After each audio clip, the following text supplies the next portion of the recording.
Hi everyone, welcome to Shivan concepts.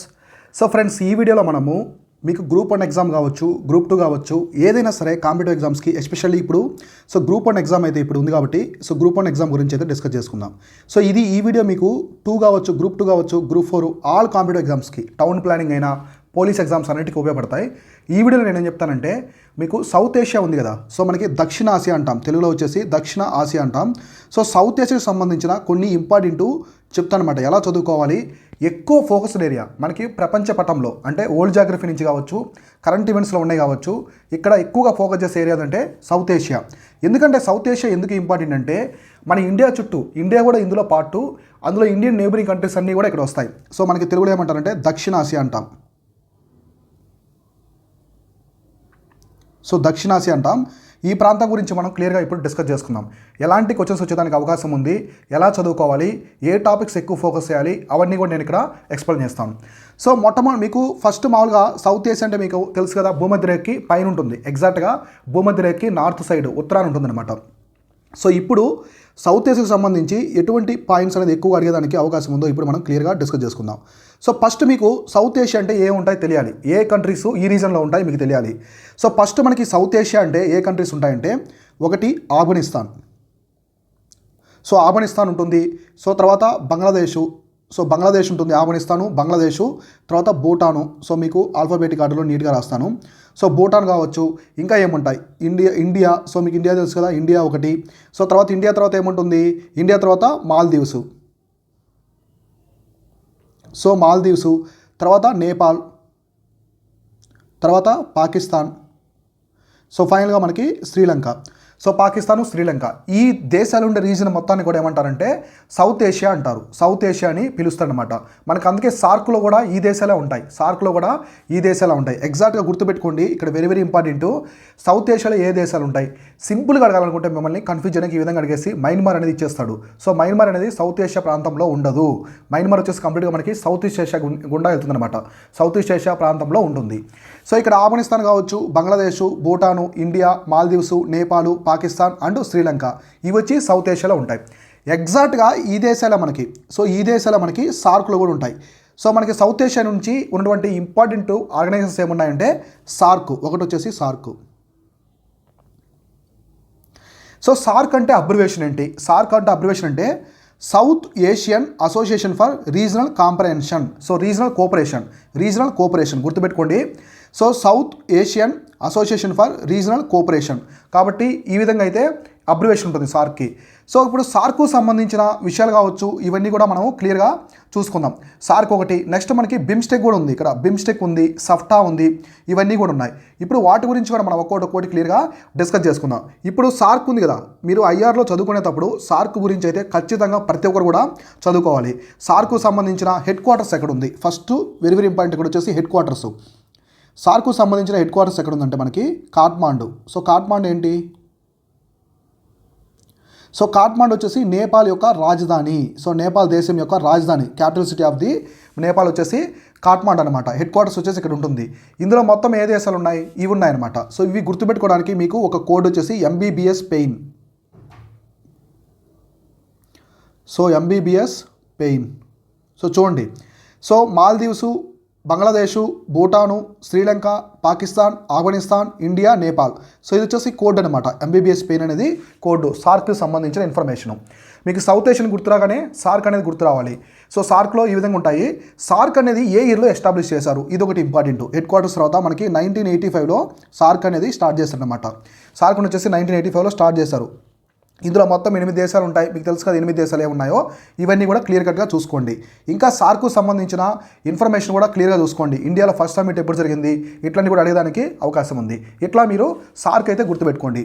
ఇప్పుడు SAARC తర్వాత మనకి ఇంకా సౌత్ ఏషియా నుంచి అడిగేదానికి అవకాశం ఉందో ఇప్పుడు చూద్దాం. తర్వాత మనకేముందంటే దీని తర్వాత వచ్చేసి మనకి సార్క్ తర్వాత ఎక్కువగా ఇప్పుడు రీసెంట్గా చాలా ఇంపార్టెంట్ బిమ్స్టెక్. బిమ్స్టెక్ అనేది బాగా న్యూస్లో ఉంది. ఇప్పుడు బిమ్స్టెక్ ఏముందో క్లియర్గా ఒక్కొక్కటి మనం క్లియర్గా ఇప్పుడు చూద్దాం. బిమ్స్టెక్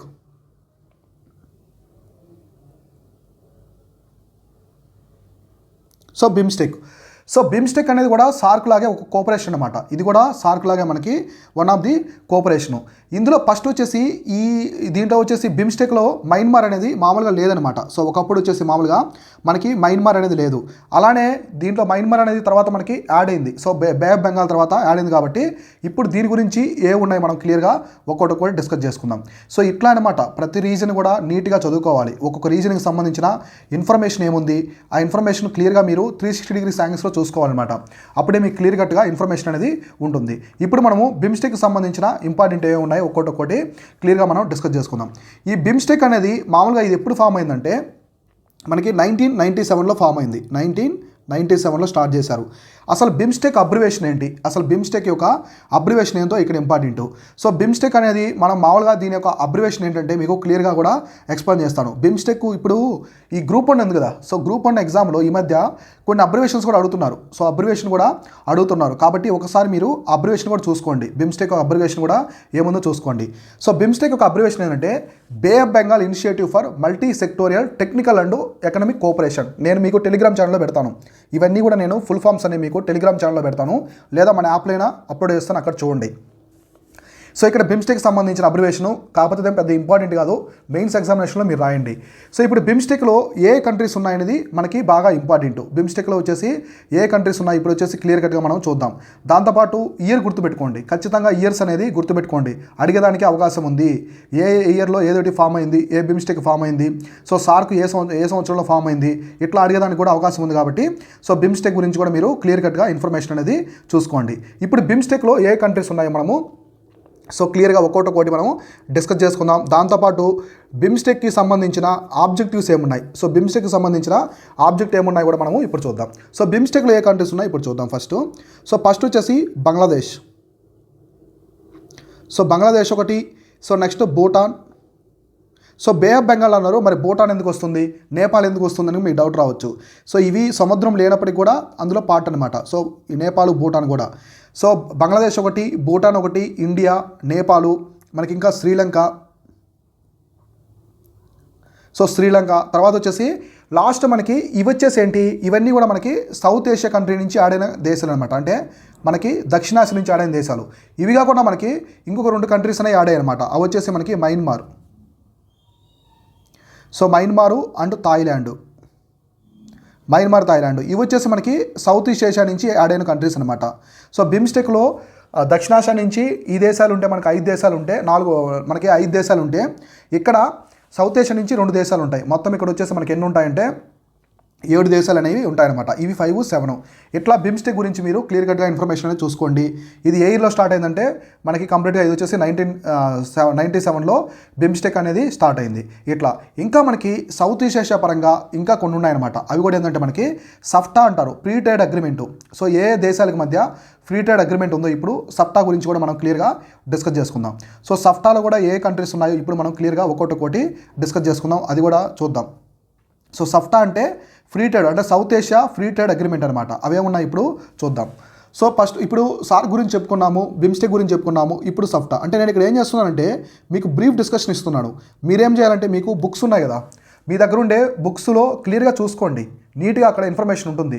సార్కు సంబంధించింది కావచ్చు, సఫ్టాకు సంబంధించినవి అన్నీ కూడా అక్కడ ఉంటాయి. అవన్నీ కూడా మీరు క్లియర్గా చూసుకుంటే మీకు అర్థమవుద్ది. ఇప్పుడు సఫ్టా అనేది ఏంటంటే మనకి ఒక free trade agreement between the south Asia countries అనమాట. మనకి సౌత్ ఏషియా మధ్య ఆసియా దేశాల్లో ఉండే కంట్రీస్ మధ్య ఉండేది ఇవి. సఫ్టాలో కూడా ఎగ్జాక్ట్గా మనకి సార్క్లో ఉన్న దేశాలు అనేవి ఇక్కడ ఉంటాయన్నమాట. సౌత్ ఏషియాను దీనికి సంబంధించినవి కావచ్చు అన్నీ ఉన్నాయి. ఇంకా మీరు సార్క్లో చూసుకుంటే సార్క్లో కొన్ని సౌత్ ఏషియన్ యూనివర్సిటీ ఉంది, అది మనకి ఢిల్లీలో ఉంటుంది, ఇండియాలో ఉంది. సో అట్లా ఉంటాయి. ఇప్పుడు సఫ్టా గురించి. సఫ్టా అంటే ఫుల్ ఫామ్ వచ్చేసి south Asian free trade area. So south Asian free trade area act కాదు, ఇది ఏరియా అనమాట. ఇది ఎప్పుడు స్టార్ట్ అయిందంటే మనకి 12th సార్క్ సమ్మిట్లో స్టార్ట్ అయింది. సో మనకి 12th సార్క్ సమ్మిట్. సో 12th సార్క్ సమ్మిట్లో స్టార్ట్ అయింది. ఇయర్ వచ్చేసి మనకి 2004లో. సో 2004లో అయితే ఇది స్టార్ట్ అయింది. ఇది ఎక్కడ జరిగిందంటే మనకి ఇస్లామాబాద్లో జరిగింది. పాకిస్తాన్లోని ఇస్లామాబాద్లో 12th సమ్మిట్లో స్టార్ట్ చేశారనమాట. ఇదేంటంటే mutual trade and economic cooperation, అంటే మ్యూచువల్ ట్రేడు. సో దేశాల మధ్య ఉండే ట్రేడ్ కావచ్చు, trade and economic cooperation. So economic cooperation main objective అంటే దేశాల మధ్య, దక్షిణాసియా దేశాల మధ్య ఉన్నటువంటి ట్రేడ్ పరంగా కావచ్చు, వీటి గురించి ఉన్నాయన్నమాట. ఎగ్జాక్ట్గా దీంట్లో ఏ కంట్రీస్ ఉంటాయంటే మామూలుగా మనకి సార్క్లో ఉండే దేశాలన్నీ ఇందులో ఉంటాయన్నమాట. సో సార్క్లో ఉండే దేశాలన్నీ కూడా సఫ్టాలో ఉంటాయి, ఈ సఫ్టాలో ఉంటాయి. అవన్నీ కూడా మీరు క్లియర్ కట్గా చూసుకోండి. ఇది మొత్తం కూడా మనకి ఉంటుందన్నమాట. సార్క్ అనేది, సార్కు సంబంధించిన కొన్ని ఫ్యాక్ట్స్ చూద్దాం ఇక్కడ. సార్కు సంబంధించిన కొన్ని ఫ్యాక్ట్స్ వచ్చేసి మొత్తం ప్రపంచంలో వచ్చేసి 3% ఏరియాని కవర్ చేస్తుంది. ఏది సార్కు 3% ఏరియాని కవర్ చేస్తుంది. ఇంకా మనకి 21% అనేది పాపులేషన్, ప్రపంచంలో ఉన్నటువంటి 21% పాపులేషన్ కవర్ చేస్తుంది. ఇంకా 8% of the global economy, 8% of the global economy కూడా ఇక్కడ ఈ సార్క్ అనేది రిప్రజెంట్ చేస్తుంది అనమాట. సప్టా సార్క్ ఇట్లా చూసుకోండి. ఇంకా మీరు ఇక్కడ సౌత్ ఏషియా నుంచి మీరు బాగా చూడాల్సింది ఇండియా యొక్క నైబరింగ్ కంట్రీస్. సో ఇండియాకి సంబంధించిన నైబరింగ్ కంట్రీస్ ఏమున్నాయి?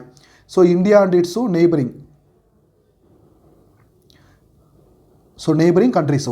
సో ఇండియాకి సంబంధించిన నైబరింగ్ కంట్రీస్లో ఫ్యాక్ట్స్ అన్నీ బాగా చూసుకోండి. ఇప్పుడు బంగ్లాదేశ్ కావచ్చు, మనకి లాంగెస్ట్ బోర్డర్ ఉండేది బంగ్లాదేశ్, షార్టెస్ట్ బోర్డర్ వచ్చి ఆఫ్ఘనిస్తాను.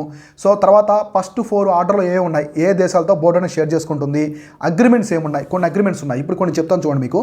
ఫస్ట్ మనము మనకి స్టేట్ వాటర్ డిస్ప్యూట్స్ ఉన్నాయి కదా.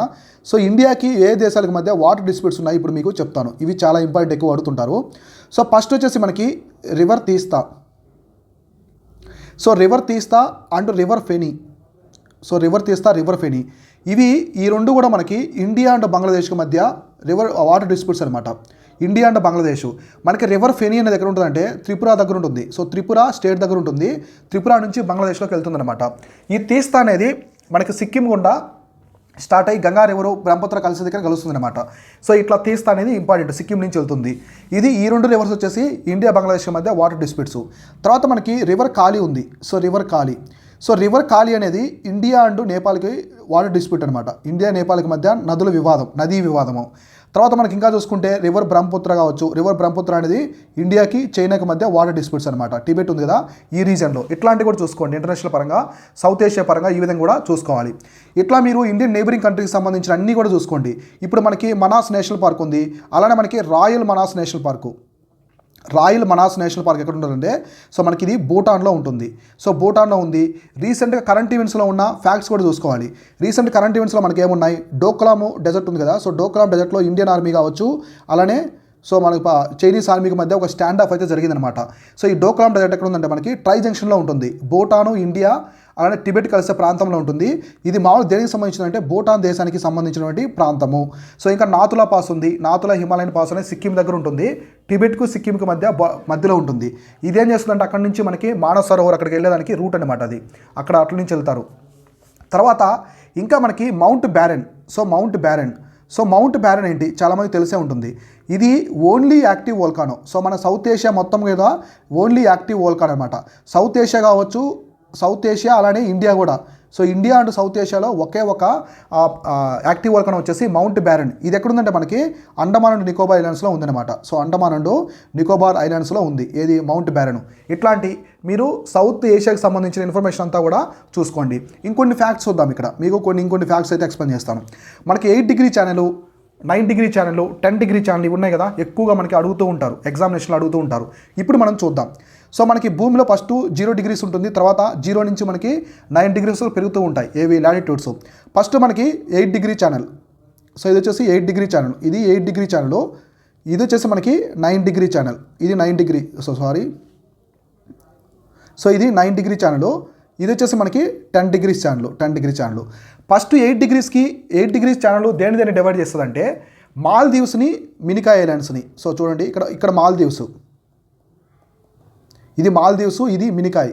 సో మినికాయ్ అనేది కూడా ఐలాండ్ ఏంటంటే లక్షద్వీప్లో పార్టే అనమాట. ఇది కూడా లక్షద్వీప్లో పార్టే ఉంటుంది. సో ఇట్లా డివైడ్ చేస్తుంది. ఇప్పుడు 9 డిగ్రీ ఛానల్ ఏం చేస్తుందంటే మినికాయ్ని, లక్షద్వీప్ ఐలాండ్ని డివైడ్ చేస్తుంది. సో ఇట్లా గుర్తుపెట్టుకోండి. ఇది మినికాయ్ ఐలాండ్, మాల్దీవ్స్, ఈ రెండు మధ్య డివైడ్ చేస్తుంది 8 degree channel. So 9 degree channel వచ్చేసి ఏం డివైడ్ చేస్తుంది, మినికాయ్ ఐలాండ్ని, లక్షద్వీప్ని డివైడ్ చేస్తుంది. అంటే మెయిన్ లక్షద్వీప్ ఐలాండ్ నుంచి మినికాయ్ని అయితే డివైడ్ చేస్తుంది. సో తర్వాత మనకి 10 డిగ్రీ ఛానల్ దేని డివైడ్ చేస్తుంది అంటే అండమాన్ ఐలాండ్స్ని, అలానే నికోబార్ ఐలాండ్స్ని. మనకి అండమాను, నికోబార్ ఐలాండ్స్ ఉన్నాయి కదా, ఇది వచ్చేసి అండమాను, ఇది వచ్చేసి నికోబారు. ఈ రెండు ఐలాండ్స్ వచ్చేసి డివైడ్ చేస్తుంటే 10 డిగ్రీ ఛానల్ అనేది డివైడ్ చేస్తుంది. Very very important. ఇక్కడ మీకు ఇంకో ఇంపార్టెంట్ వచ్చేసి ఇవి కాకుండా ఇంకోటి గ్రేట్ ఛానల్ అని ఉంది. సో గ్రేట్ ఛానల్ అని. సో మనకి నికోబార్ ఐలాండ్స్ ఉన్నాయి కదా, అండమాన్ నికోబార్ ఐలాండ్స్, ఇక్కడ సుమత్రా, బాలి ఐలాండ్స్ ఉంటాయి. ఇది వచ్చేసి ఇండోనేషియా ప్రాంతం అనమాట, ఇండోనేషియా. ఇది సుమత్రా ఐలాండ్, ఇది బాలి ఐలాండ్. ఇక్కడ గ్రేట్ ఛానల్ అనేది ఉంటుంది అనమాట. ఇది గ్రేట్ ఛానల్, ఇది వచ్చేసి మనకి నికోబార్ ఐలాండ్స్, అండమాన్ నికోబార్ ఐలాండ్స్. ఇక్కడ గ్రేట్ ఛానల్ ఉంటుంది. దీన్నే ఒకప్పుడు ఇందిరా పాయింట్ అని పిలిచేవాళ్ళు. సో ఇందిరా పాయింట్ అని. సో ఇందిరా పాయింట్ ఇది చిన్న ఐలాండ్ లాగా ఉండేది ఒకప్పుడు. ఇదేమైందంటే 2004 సునామీ వచ్చిన తర్వాత మొత్తం మునిగిపోయింది. సో సబ్మిట్ చేయపోయింది అనమాట. కాబట్టి ఈ విధంగా అయితే నీట్గా క్లియర్ కట్గా చూసుకోవాలి. సో ఇంకా ఇంపార్టెంట్ ఫ్యాక్ట్స్ ఏమన్నాయి సౌత్ ఏషియాకి సంబంధించిన, ఇండియాకి సంబంధించిన ఫ్యాక్ట్స్ ఏమన్నా ఇప్పుడు చూద్దాం. మన సౌత్ ఏషియాలోనే మౌంట్ ఎవరెస్ట్ కూడా ఉంది. సో మౌంట్ ఎవరెస్ట్ కూడా మన దగ్గరే ఉంది సౌత్ ఏషియాలో. ఇది ప్రపంచంలో హైయెస్ట్ పీకు 8848 మీటర్ల వరకు ఎత్తుంటుంది. సో తర్వాత హైయెస్ట్ పీక్ కూడా K2 కూడా ఇండియాలో హైయెస్ట్ పీక్ అనమాట. సో ఇండియాలో వచ్చేసి హైయెస్ట్ పీక్ వచ్చేసి K2. సో ఇక్కడ గుర్తుపెట్టుకోండి, కాంచన్జంగా ఉంది. సో కాంచన్జంగా వచ్చి ఇండియన్ హిమాలయాస్లో హైయెస్ట్ పీకు. సో ఇండియన్ హిమాలయాస్లో హైయెస్ట్ పీకు. సో ఇండియన్ హిమాలయాస్లో. సో ఇది కొంచెం జాగ్రత్తగా గుర్తుపెట్టుకోండి. ఇండియాలో హైయెస్ట్ పీక్ అంటే K2, ఇండియన్ హిమాలయాస్లో హైయెస్ట్ పీక్ అంటే మనకు వచ్చేసి కాంచన్జంగా ఉంటుంది. K2 ఎందుకంటే అది ట్రాన్స్ హిమాలయాస్లో హైయెస్ట్ పీక్, హిమాలయస్ కాదు, ట్రాన్స్ హిమాలయాస్లో హైయెస్ట్ పీక్ అనమాట. కాబట్టి ఇండియాలో హైయెస్ట్ పీక్ వచ్చి K2, ఇండియాలోని హిమాలయాస్ హైయెస్ట్ పీక్ వచ్చేసి కాంచన్జంగా. ఇంకా మనకి లేక్ చిలక. సో చిలక లేక్ ఉంది కదా, ఇది వచ్చేసి మనకి largest lagoon lake. So largest lagoon lake in Asia. మన ఏషియాలోనే లార్జెస్ట్ లగూన్ లేకు, అలానే second largest lagoon lake in the world అనమాట. సో ప్రపంచంలో సెకండ్ లార్జెస్ట్ లగూన్ లేకు. లగూన్ అంటే సముద్రంలో నుంచి ఒక చిన్న లేక్ ఫామ్ అయి ఉంటుంది, దూరంగా, సముద్రానికి దూరంగా ఒడ్డున ఫామ్ అయి ఉంటుంది. కాకపోతే చిన్న నారో స్ట్రిచ్ ఆఫ్ ఒక కాలువ లాగా ఉంటుంది. ఆ కాలువ అనేది డివైడ్ చేస్తుంది అనమాట. ఒక ఇసుక stop, narrow strip of sand అనేది డివైడ్ చేస్తుంది. ఇట్లా మనకి ఇంకా ఏమున్నాయి, పులికాట్ లేక్ కూడా సేమ్ ఇదే అనమాట. ఇట్లా గుర్తుపెట్టుకోండి, ఇవన్నీ కూడా చాలా చాలా ఇంపార్టెంట్. సో ఇట్లనే రిమైనింగ్ రీజియన్స్ ఉంటాయి కదా మనకి, వెస్ట్ ఏషియా, అవన్నీ కూడా ఎక్స్ప్లెయిన్ చేస్తాను. ఇంకా ఏమైనా మిస్ అయి ఉంటే సౌత్ ఏషియా నుంచి ఇంకా పాయింట్స్ చాలా ఉన్నాయి, నేను ఎక్స్ప్లెయిన్ చేయలేదు, టైం సరిపోవట్లేదు, లాంగ్ వీడియో అవుతుంది. మీరు బుక్స్లో చూసుకోండి. నేను చెప్పాను కదా, మీరు ఇక్కడ బాగా గుర్తుపెట్టుకోవాల్సింది వచ్చేసి India neighbouring countries. So India చుట్టూ ఉన్నటువంటి నైబరింగ్ కంట్రీస్ మొత్తం కూడా మీరు అన్ని క్లియర్ కట్గా చూసుకోండి. ఇండియా నైబరింగ్ కంట్రీస్ మొత్తం కూడా చూసుకోవాలి. సో మొత్తం నైబరింగ్ కంట్రీస్ సంబంధించిన కావచ్చు, వాటి మధ్య వివాదాలు, ఏ స్టేట్స్ ఏ కంట్రీస్తో బోర్డర్ షేర్ చేసుకుంటున్నాయి, 3 కంట్రీస్తో బోర్డర్ చేసుకునే స్టేట్స్ ఏమున్నాయి, యూటీ ఏముంది, అవన్నీ కూడా నీట్గా క్లియర్ కట్గా చూసుకోండి. సో ఇది వచ్చేసి ఇవాల్టి వీడియో. ఇలాంటి మరిన్ని వీడియోస్ మన ఛానల్లో అప్లోడ్ చేస్తూ ఉంటాను, మీరు ఫాలో అవుతుండండి. ప్రతి ఒక్కరు కూడా మన యాప్ అనేది డౌన్లోడ్ చేసుకుంటే మీకు ఫ్రీ పీడిఎఫ్స్ అవన్నీ కూడా అక్కడ అవైలబుల్లో ఉంటాయి. చాలా మంచి కోర్సెస్ ఉన్నాయి, మంచి క్వాలిటీ కోర్సెస్, టెస్ట్ సిరీస్ అన్నీ కూడా అక్కడ ప్రొవైడ్ చేస్తారు. అవన్నీ కూడా చూస్తూ ఉండండి. ఇది వచ్చేసి ఇవాల్టి వీడియో. నేను మీ Sivan, signing off. Thank you so much.